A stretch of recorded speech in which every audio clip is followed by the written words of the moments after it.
Coco Martin patuloy na binabatikos ng netizens matapos umamin sa relasyon nila ni Julia Montes. Kaliwat kanan ang banat ng netizens kay Coco Martin dahil sa pag-amin nitong 12 years na silang magkasama, anong masama roon? Wala namang inaming magkarelasyon sila. Una silang nagkasama sa teleseryeng, Walang Hanggan, 2012. Ibig bang sabihin magjowa na agad sila? Kaliwat kanan ang pagpukol kina Coco at Julia na menor de edad daw ang aktres nang maging sila ng aktor, hayan, kayo na ang mag-compute at mag-minus.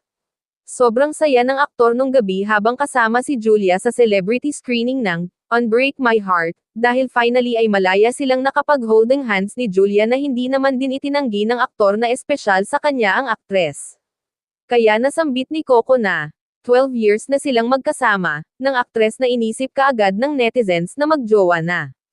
Tulad ng aktor laking lola si Julia kaya alam ng aktor kung paano rumspeto at higit sa lahat iginalang ng aktor ang aktres.